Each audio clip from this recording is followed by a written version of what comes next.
Good evening. So, I would like to discuss the mechanics of evil. How does evil exist? Why does it exist?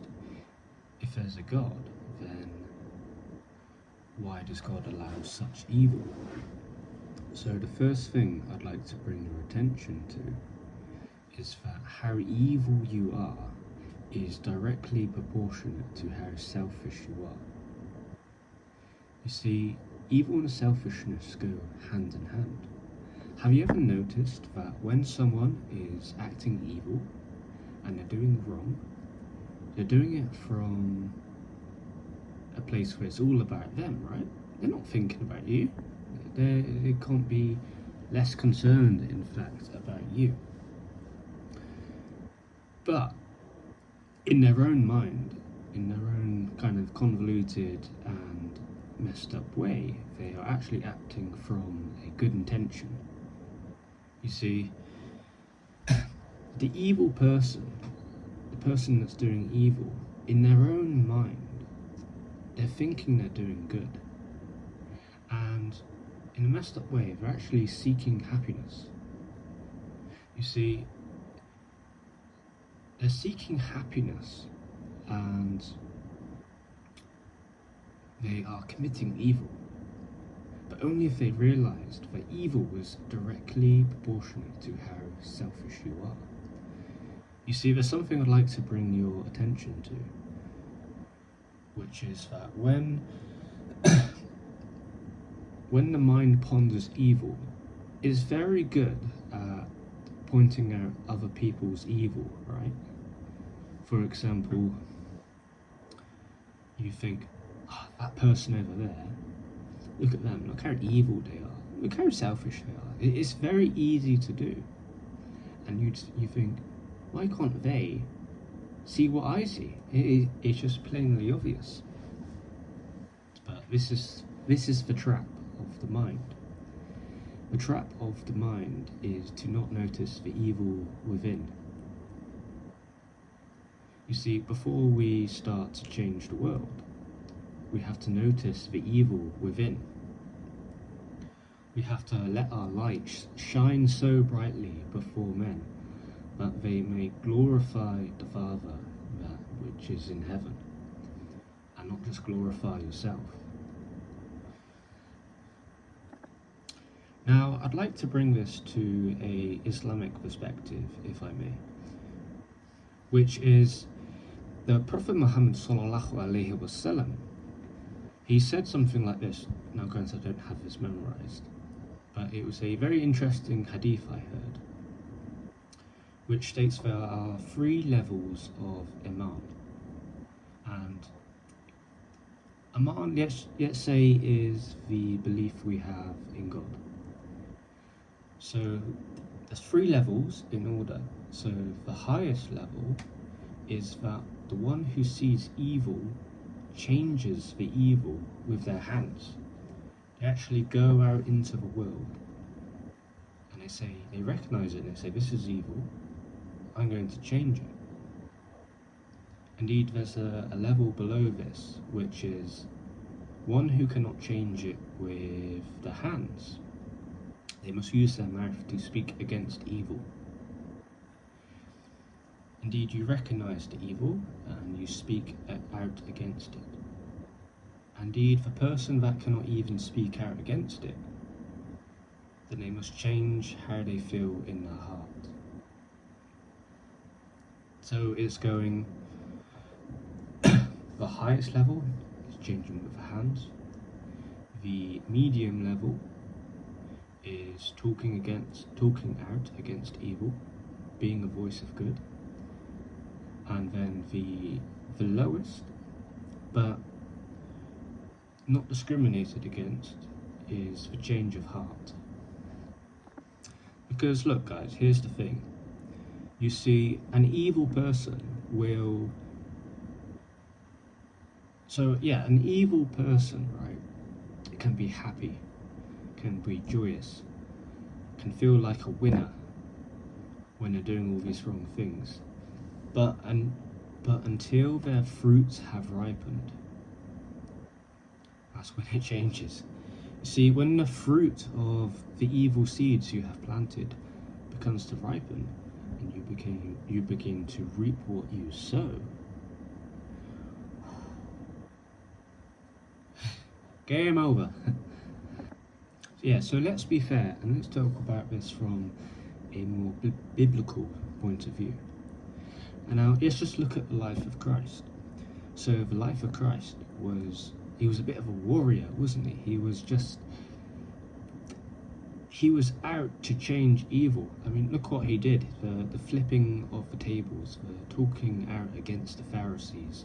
He hated the hypocrites. Well, he didn't hate. He wanted to correct the hypocrites. This Christ was a person that would change evil with the hand, right? But indeed, have you ever noticed that Christ was actually willing to die for these people, right? So we got to change the evil of the world, but at the same time, we must love those that do evil. Now, you love the person, you don't love the act of evil. We despise the act of evil, but the person deep down inside, that's the love we have for that, because that's the true self. The true self is not acting out of evil intentions, but the true self is that love.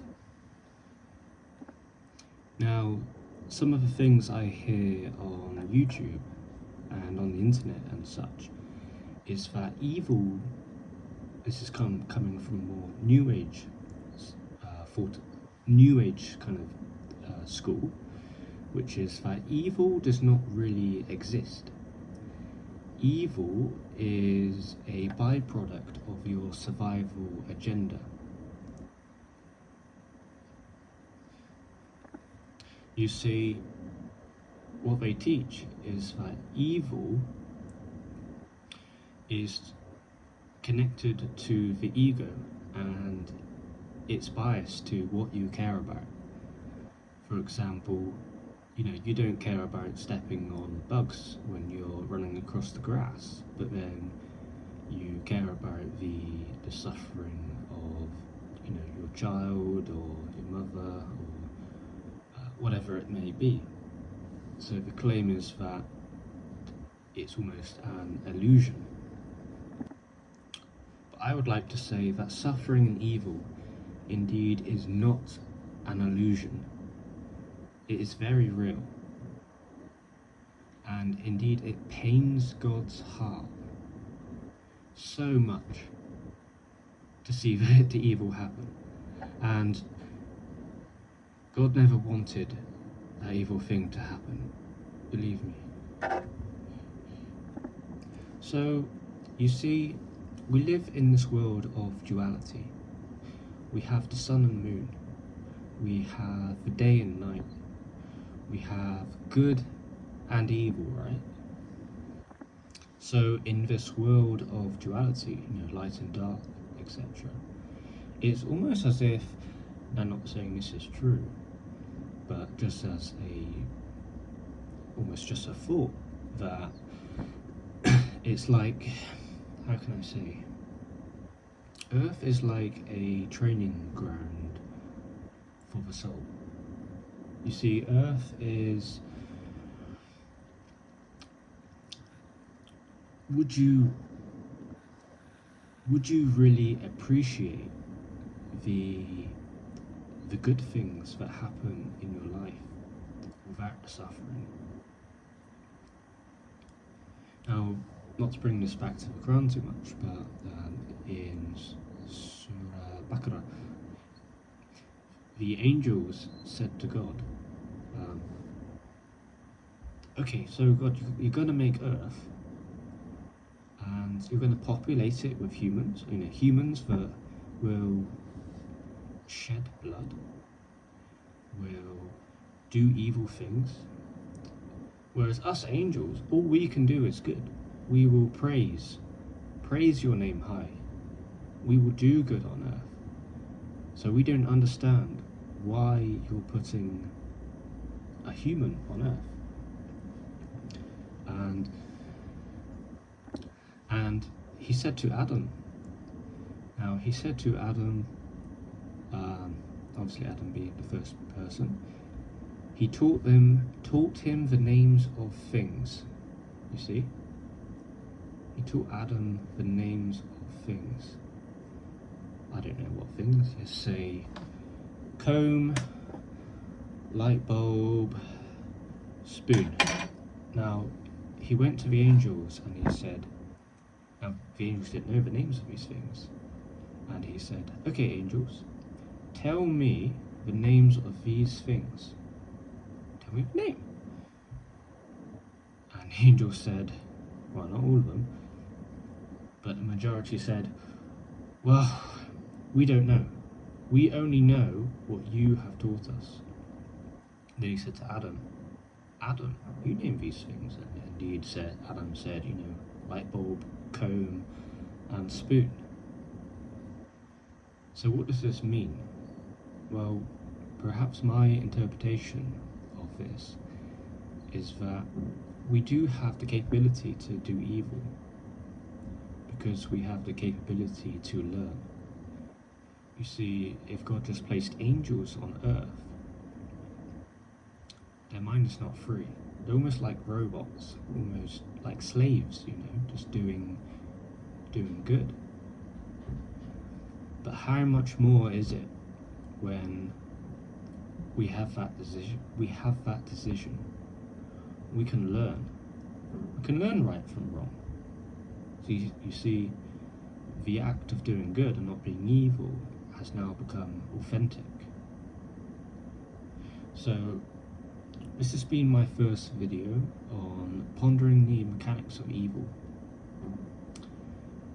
There's no video editing in this, and I would be very appreciative if you let me know what you think, and indeed how I can improve. I do not have all the answers. Okay, thank you guys.